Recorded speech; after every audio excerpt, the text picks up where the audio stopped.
Hey y'all, so I did some homework for y'all. I hope y'all appreciate me because I go out of my way to try to teach y'all, and I wanted to make sure, although I'm speaking from experience, I wanted to back it up with actual facts to line up with my experience.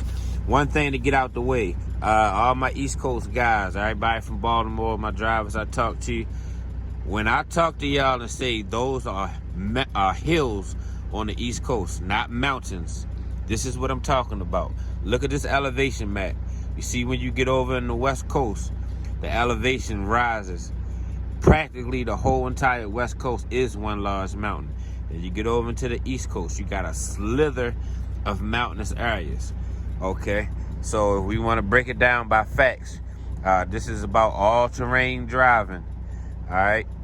Now, as far as elevation is concerned, the highest elevation we got over here would be what we got? California. We got a mountain over here. Then we got Washington. We got a huge mountain over here. In Colorado, we got a huge mountain over there. These mountains are ranging around 14,000 feet. We got 14,411, 14,498 feet, and 14,433 feet in height, as compared to Pennsylvania and West Virginia, where we have our highest mountains over the East Coast, which are 4,861 feet and 3,213 feet, which is approximately 1/3 of the height of these mountains. That's why I call these hills.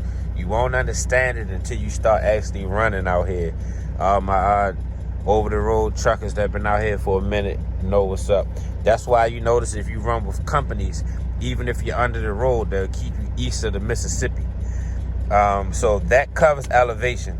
Okay, as far as all terrain is concerned, when you get over here, between December and February, we're going to be dealing with some real harsh weather over here. These mountains are no joke. And in my opinion, the most treacherous would be that Wyoming, coming through that Cheyenne. On both ends of Wyoming, you see a lot of trucks flipped over.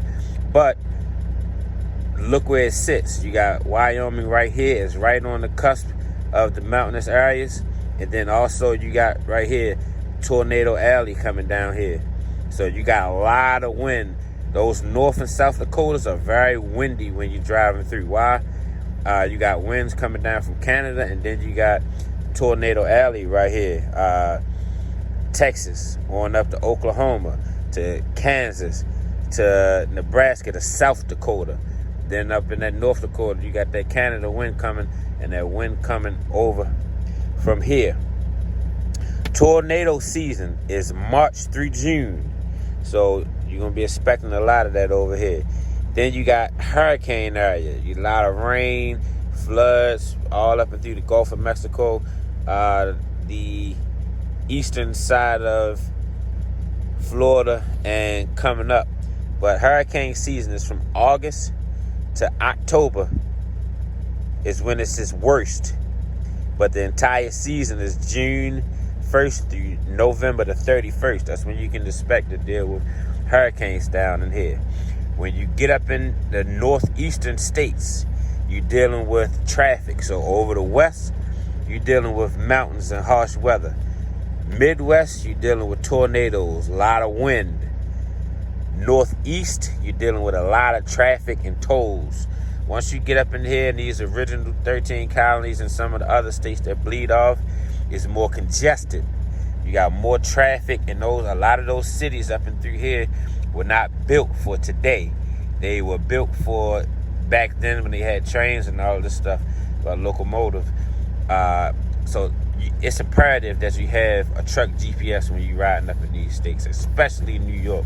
You can get by with Philly, you can get by with Jersey. You get up into New York City, not New York State, but New York City and Long Island and all that, you can forget about it. Yeah, issues you're going to run across up here will be tolls all up and through these states moving forward. You're going to have a lot of tolls. A lot of these states don't have tolls when you get Midwest, West, and South. Rush hour is going to be starting from 5 a.m. to 9 a.m. and 4 p.m. to 8 p.m. You can have a noon rush though, from 11 to 1, but you got people spurting out going to lunch. So just a real quick recap. The northeastern states, what's the challenge up there? Traffic and tolls.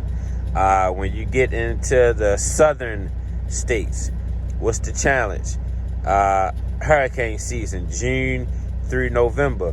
When you get in this midwestern mountainous area, what you got? Tornado Alley. What's tornado season? March through June.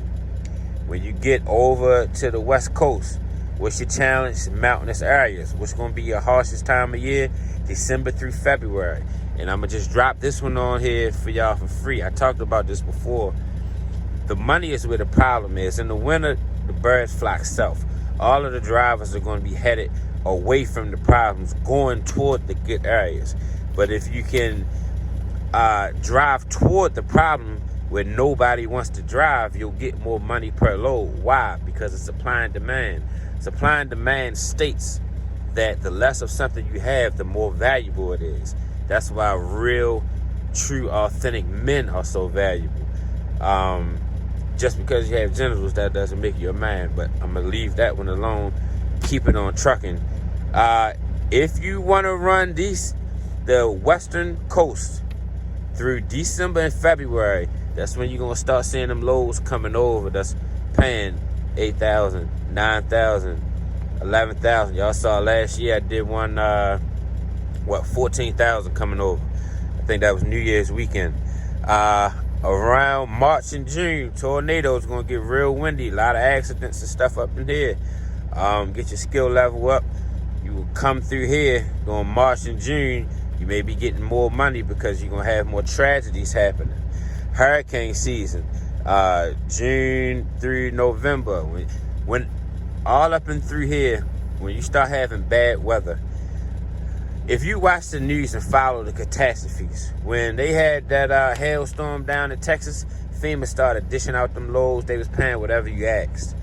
Whenever Florida has some type of tornado or hurricane or anything, FEMA comes to the rescue and those loads pay.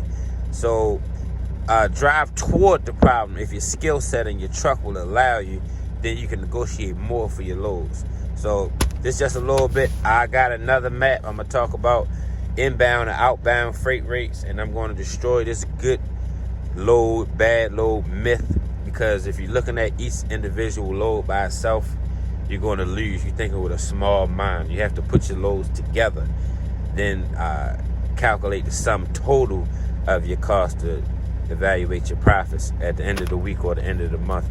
Every load is not going to be a home run, but if you put those loads together, you can make some sense of it by the miles, the cost for fuel, tolls, and the expenses of owning your truck. So till next time, peace.